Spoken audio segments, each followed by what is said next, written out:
Okay, so in this section we're going to talk about the ratio and root tests. The ratio test actually measures the rate of growth or decline of a series by examining the ratio of the n plus 1th term over the nth term. Okay, so let me just go ahead and get to it. So here's the ratio test. Let the series a sub n be a series with positive terms, and suppose that the limit of the n plus 1th term of the series divided by the nth term of the series as n goes to infinity is equal to some number L. Now, these are what you can conclude. The series will converge if that limit L is less than 1.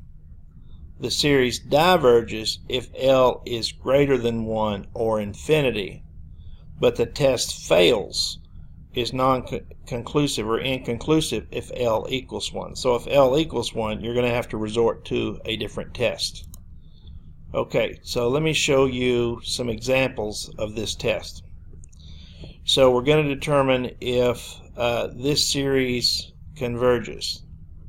Okay, so what I want to do is I need to determine what is the nth term and what is the n plus 1th term.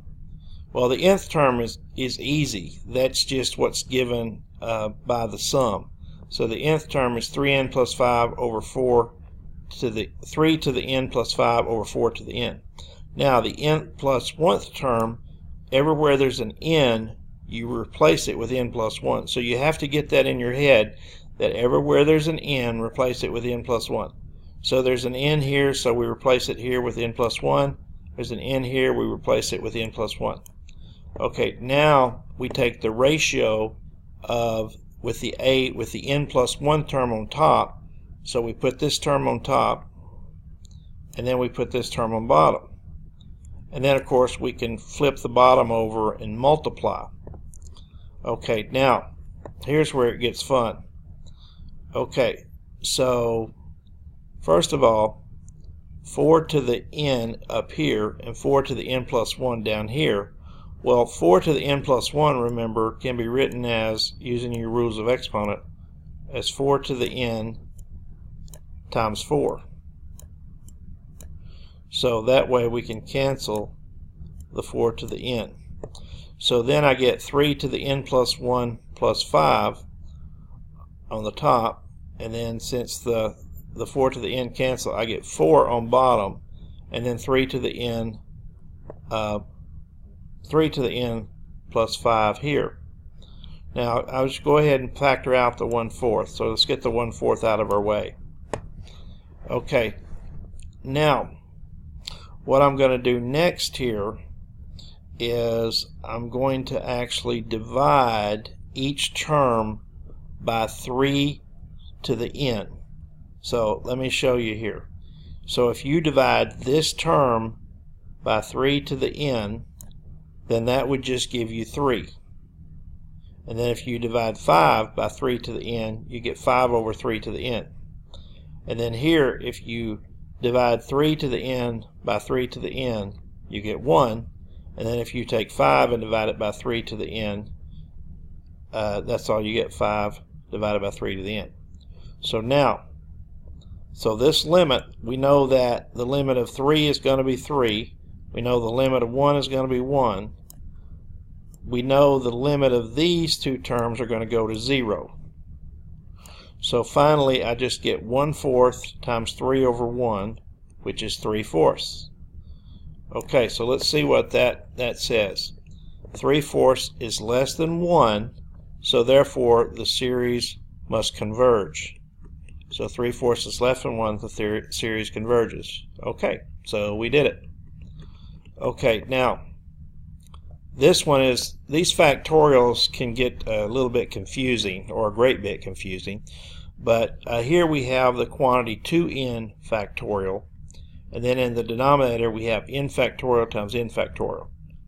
So that's the nth term. Okay, now the n plus 1th term, this is where it gets tricky. Replace the n with n plus 1. So I have 2 times the quantity n plus 1, all factorial. And then if I replace n here with n plus 1, I get n plus 1 factorial. And here I also get n plus 1 factorial. Okay, now, so I'm going to take the n plus 1th term here, and I'm going to put it there. So I'm going to divide that by this. Now I didn't show you the fraction, but let me just remind you that if you take this term and divide it by this term, it's the same as taking this term and multiplying it by the reciprocal of this. So here you have it. Here is the n plus 1, and then here is the reciprocal of the a sub n. So I just flipped it over. Now, here's what's interesting here. Let me see if I can show you what you can do here. First of all, 2 times n plus 1 quantity factorial is 2n plus 2 factorial. Now, this is where it gets tricky. So, n plus 1 factorial, let me write something for you. So just like 6 factorial would equal 6 times 5 factorial, then n plus 1 factorial, you can write that as n plus 1 times n factorial.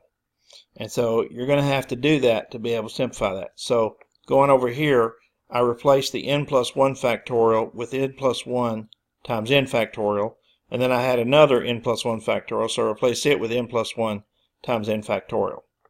Okay, so now that helps me out here because I can cancel the n factorials, these two, and I can cancel these two. Okay, now I can do a similar thing with 2n plus 2 factorial, because 2n plus 2 factorial would be 2n plus 2 times 2n plus 1, and then times 2n quantity factorial. Because remember, you just keep decreasing by 1, but then when you get to here, you can just stop and say that's 2n quantity factorial. Okay, so now what that allows me to do is that allows me to cancel this 2n quantity factorial with this 2n quantity factorial. Now, in the denominator over here, I had n plus 1 times n plus 1, so that's n plus 1 quantity squared, or n squared plus 2n plus 1. And then when I rewrote this, I got 2n plus 2 times 2n plus 1. And then so when you multiply that, you get 4n squared plus 6n plus 2.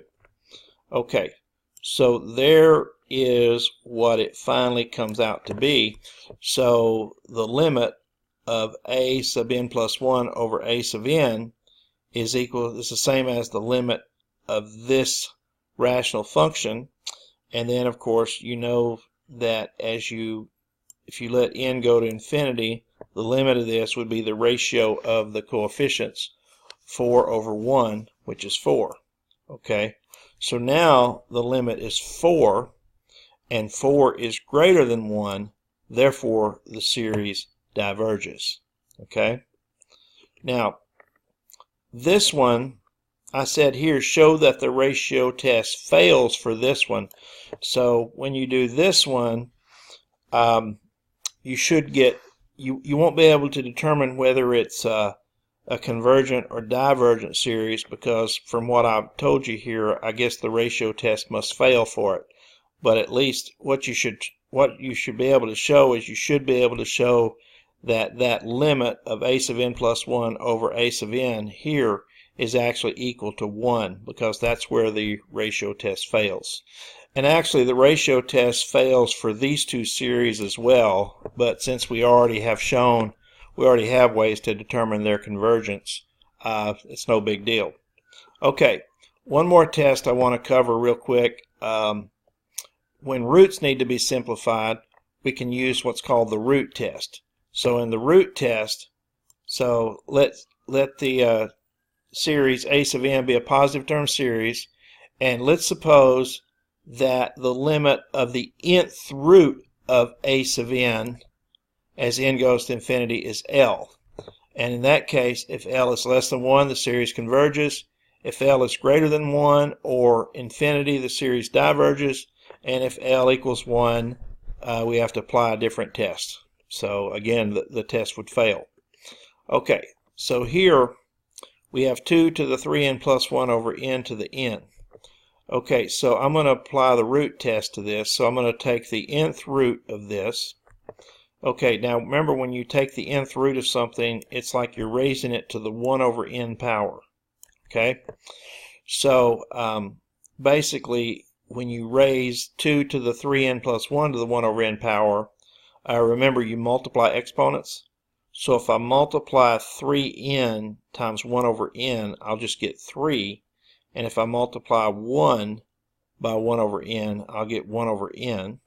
And then on the bottom, I have n to the n. And when I raise this to the 1 over n power, I multiply the n times 1 over n. Okay, and I just get 1. So I just get 1 there.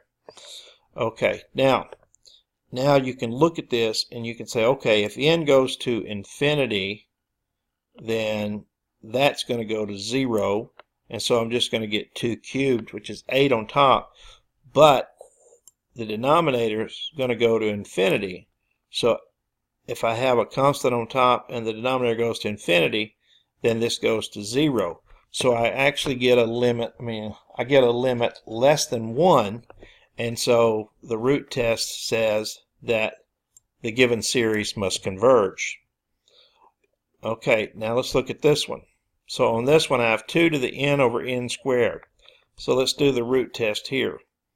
Now on this one, I don't really have to write it as a rational exponent here. I wrote it as a rational exponent up here just so you could see what would happen when I raised this to the 1 over n power. But here, if I'm taking the nth root of 2 to the n, I know the nth root of 2 to the n is just 2. And of course the nth root of n squared would just be the nth root of n squared, which we'll write that different in a minute. And of course I'm taking the limit of this as n goes to infinity. Okay, now if I take the nth root, so I have let's see here.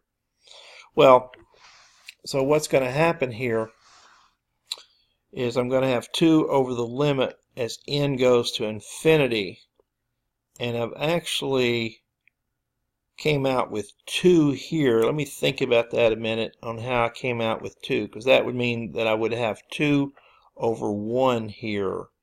So let me see what I did here.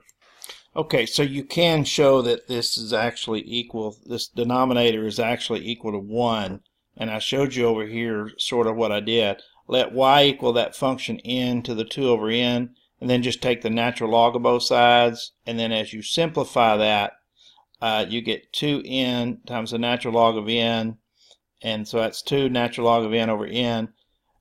And so what you end up with here, 2 times natural log of n over n, that's actually, if you try to take the limit of that, you actually get infinity over infinity if you let it go to infinity. So I had to apply L'Hopital's rule, and so I ended up getting the limit of 2 over n squared. And here as n goes to infinity, I get 0, but that's for the natural log. So the natural log of y equals 0. And so by letting, if I solve that, then y must equal e to the 0, which is 1.